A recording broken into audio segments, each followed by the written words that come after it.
Hello friends, അങ്ങനെ തോന്നിയിരിക്കും അതിഗംഭീരമായൊരു update ആണ്. ഒരു പക്ഷേ പറയുകയാണെങ്കിൽ അജിത്തിൻ്റെ ഏറ്റവും one of the best movie last year ഉണ്ടായിരിക്കുന്നത് ഏതാണെന്ന് ചോദിച്ചു കഴിഞ്ഞാൽ ഗുഡ് ബാഡ് അഗ്ലി.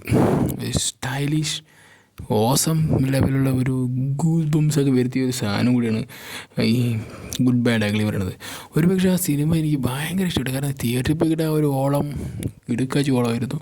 പിന്നെ നമ്മുടെ ഈ OTT സ്ക്രീനിൽ വന്നപ്പോഴും അതിലും ഒരു 8 പ്രാവശ്യം ഞാൻ കണ്ടു. എനിക്ക് ഭയങ്കര ഇഷ്ടപ്പെട്ട സിനിമ. കാരണം അജിത്തിൽ എനിക്ക് ഇതുവരെ ഇറങ്ങിയതിൽ നമുക്കൊരു ഓളം നിറഞ്ഞൊരു സിനിമ എന്ന് പറയുന്നത് ഗുഡ് ബാഡ് അഗ്ലി തന്നെ.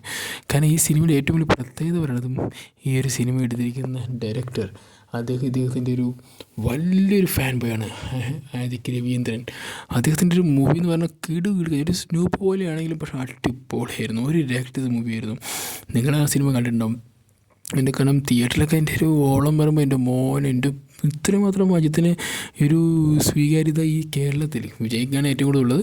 ഇതിന് അജിത്തിനും കൂടി ഉണ്ടെന്ന് അറിഞ്ഞൊരു വളരെ സന്തോഷമായി. കാരണം എന്താ ഞാൻ ഇത്രമാത്രം വലിയൊരു സിനിമ, കാരണം വലിയ ബജറ്റ് സിനിമയാണ്. അത് എങ്ങനെ എടുക്കാൻ പറ്റും? അജിത്തിന് ഓരോ സീന് കാണിക്കുമ്പോൾ അതിൻ്റെ ഒരു പ്രത്യേകത പറയുന്നത് ഒരു രക്ഷത. കാരണം ഒരു അൾട്ടിമേറ്റ് ലുക്ക്, അതുപോലെ അതിന് പറ്റിയ ഒരു ഓസം സ്ക്രിപ്റ്റും, അത് കഴിഞ്ഞാൽ ഓരോ മൂമെൻറ്റ്സ് എങ്ങനെ ആ ഒരു നായകനെ ഹൈലൈറ്റ് ചെയ്യാൻ പറ്റും, എങ്ങനെ ആ നായകനെ ഗൂസ് ബംസോട് കൂടി എന്താണ് റെപ്രസെൻ്റ് ചെയ്യാൻ പറ്റും, അതൊക്കെ അടിപൊളിയായിട്ട് കാണിച്ചിട്ടുണ്ട്. ഒരു രക്ഷയില്ല. പിന്നെ നമ്മുടെ വില്ലനെ അഭിനയിച്ചൊരു വ്യക്തി, ഓൻ്റെ ആ സൗണ്ടിനെ മതി അദ്ദേഹത്തിൻ്റെ വില്ലൻസ് തന്നെ. പക്ഷേ അതിലും കൂടി കാണിച്ചപ്പോൾ അദ്ദേഹം ഒരു രക്ഷയില്ല, അടിപൊളിയായിട്ട്. മൊത്തത്തിൽ സിനിമ എന്ന് പറഞ്ഞൊരു കിടുകിടുക്കാച്ച സിനിമയായിരുന്നു ഗുഡ് ബാഡ് അഗ്ലി. കാരണം എനിക്കൊരു ഓരോ ലെയർ പറയുകയാണെങ്കിൽ ഇതിനിപ്പോൾ തുടക്കം പോലും നോക്കുകയാണെങ്കിലും ഇപ്പോൾ ഒരു അച്ഛൻ മകൻ ഒരു സ്നേഹമാണെങ്കിലും പിന്നെ അതിൽ നിന്ന് വൈഫുമായിട്ടുള്ള കണക്ട് ചെയ്ത് അവസാനം ഇദ്ദേഹം റെഡ് ഡ്രാഗനായി കാര്യം വരുന്നു. അപ്പോൾ അതിലേക്ക് നമ്മുടെ ഡോളിൽ ഞാൻ കണക്ട് ചെയ്യുന്നൊരു സാധനമൊക്കെ ഉണ്ട്.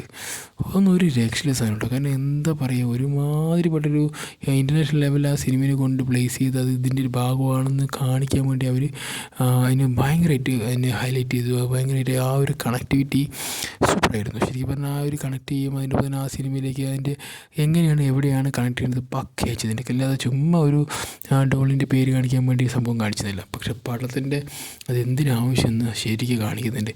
മലേഷ്യ റെഡ് ഡ്രാഗൻ അങ്ങനെയൊക്കെ പറഞ്ഞിട്ട് മോനെ അതിലേക്ക് ഈ പറയുന്ന ആൾ നടന്നും കൂടി വരുമ്പോൾ ആ കോട്ടും സൂട്ടും അതും ഇതൊക്കെ ഇട്ട് വരുമ്പോൾ സൂട്ട് വരുമ്പോൾ ഒരുമാതിരിപ്പെട്ട രീതിയിലായിരുന്നു അല്ലേ ആ പടം. അത്രമാത്രം മനോഹരമായിട്ട് ആ സിനിമ എടുക്കാൻ ഒരു പക്ഷേ നമ്മുടെ ആദിക്ക് രവീന്ദ്രനെ കഴിഞ്ഞു എന്ന് പറയുന്നതിൽ വലിയൊരു സംഭവം തന്നെയാണ്. എന്തായാലും പടം ഈ കിടക്കാച്ച പടമാണ്. എന്തായാലും ഗൈസ് ഇപ്പോൾ വന്നിരിക്കുന്നത് നമ്മുടെ ഇദ്ദേഹം തന്നെ ഒരു പുതിയൊരു പടത്തിന് വേണ്ടി അനൗൺസ് ചെയ്തിരിക്കുകയാണ് നമ്മുടെ ആദിക്ക് രവീന്ദ്രൻ. അതിൻ്റെ പടത്തിൻ്റെ പേരിന് ഒരുമാതിരി ഡയർ ഡെവിൾ, ഒരു രക്ഷണ സിനിമയാണ്.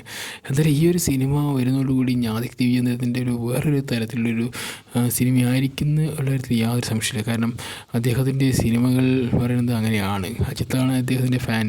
അപ്പോൾ എന്തായാലും അത് ഫാൻ ബോയിൻ്റെ ക്രിയേഷൻ പറയണത് എന്താ പറയുക, തിയേറ്ററിലേക്ക് ഗൂസ് ബംസ് ഉണ്ടാക്കുക, അത് തന്നെയാണ് മെയിൻ പരിപാടി. പക്ഷേ ഒരു രക്ഷത പരിപാടിയാണ്. എന്തായാലും സിനിമ കീടുകൊടുക്കാച്ചാവുന്നുള്ള യാതൊരു സംശയമില്ല.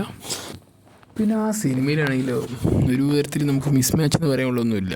അതുപോലെ തന്നെ ആയിരിക്കും ഈ ഒരു ഡെയർ ഡെവിൾ പറയുന്നത് ഒരു ട്രിബ്യൂട്ട് തന്നെ ആയിരിക്കും ചിലപ്പോൾ. ഒരു പക്ഷേ അജിത്ത് എന്ന നായകൻ്റെ നമുക്ക് ഇതുവരെ കാണാത്ത രീതിയിലേക്ക് ഒരു ട്രിബ്യൂട്ട് തന്നെയായിരിക്കും ആദിത്യ രവിചന്ദ്രൻ പറഞ്ഞ ഈ വ്യക്തി ഉദ്ദേശിക്കുന്നത്.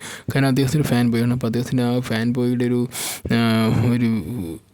ഇഷ്ടമുണ്ടല്ലോ, ആ ഇഷ്ടം എങ്ങനെയൊക്കെ സ്ക്രീനിൽ കാണിക്കാൻ പറ്റുമോ ആ വ്യക്തിനെ അങ്ങനെയൊക്കെ നമുക്ക് കാണിക്കാം. അപ്പോൾ നമുക്കൊരാളെ ഇഷ്ടമാണെങ്കിൽ എങ്ങനെയാണ് അദ്ദേഹത്തിനെ കാണിക്കുന്നത് അത് പറഞ്ഞ പോലെ തന്നെയും കാണിക്കാം. പക്ഷേ ഇതിലേക്ക് ഇനി മ്യൂസിക് ആരെ കൊണ്ടുവരും അതാണ് ഞാൻ നോക്കുന്നത്. ഒന്നിലിപ്പോൾ ഒരുപാട് പേരുണ്ടല്ലോ, അനിരുദ്ധ അല്ലാതെ തന്നെ ഇപ്പോൾ മറ്റേ അഭിസായി അവരൊക്കെ ഉണ്ട്. അപ്പോൾ അങ്ങനെ കുറച്ച് ആളുകൾ ഉള്ളതുകൊണ്ട് തന്നെ മ്യൂസിക് എങ്ങനെയൊക്കെ വരും എന്നൊന്നും പറയാൻ പറ്റില്ല. കാരണം ബാക്കി പിന്നെ എഡിറ്റിങ് ആക്ഷൻ അത് ഇത് എല്ലാത്തിനും ഇനി പുതിയൊരു അപ്ഡേറ്റ് ചെയ്യും.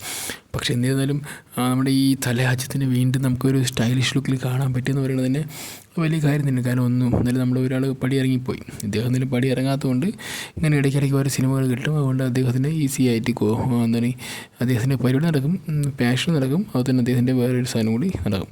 അപ്പോൾ എന്തായാലും പടം മക്കളെ ഇതിനെക്കുറിച്ച് മറ്റു അപ്ഡേറ്റുകൾ കഴിഞ്ഞ് വരാൻ പോകുന്നുള്ളൂ. എത്രയും പെട്ടെന്ന് ഈ അപ്ഡേറ്റൊക്കെ വരുന്നു പ്രതീക്ഷിക്കുന്നു. കാരണം ചെറിയൊരു ടൈറ്റിൽ പോസ്റ്റ് മാത്രമാണ് വന്നിരിക്കുന്നത്. അപ്പോൾ അതിൻ്റെ ബന്ധപ്പെട്ട് ഇനി ഇതിൻ്റെ first look, second look, third look, ഇനി ടീസറുടെ റിലീസ് അപ്ഡേറ്റ്, അങ്ങനെ കുറേ അധികം നല്ല നല്ല കാര്യങ്ങൾ വരാനുണ്ട്. അപ്പോൾ അതൊക്കെ വരുമ്പോഴേക്കും വരാനും വന്നിരുന്ന പെട്ടെന്ന് നിങ്ങളായിട്ട് ഷെയർ ചെയ്യാൻ ഞാൻ ഏറ്റവും അധികം ഇല്ലെങ്കിൽ ഒരു സെക്കൻഡ് സമയം വേസ്റ്റ് ചെയ്യാൻ ശ്രമിക്കുന്നതായിരിക്കും. അപ്പോൾ എന്തായാലും ഗൈസ് എല്ലാവരും ടേക്ക് കെയർ. മഴയൊക്കെയാണ് വരുന്നത്, വളരെ ശ്രദ്ധയോടെ ഇരിക്കുക. ഓക്കെ, അപ്പോൾ എന്തായാലും എല്ലാവരും ആയിട്ട് സേഫായിട്ട് ഇരിക്കാൻ ശ്രമിക്കുക. അൺവാണ്ടഡായിട്ട് ട്രാവലൊന്നും ചെയ്യാതിരിക്കുക. Okay, bye, see U.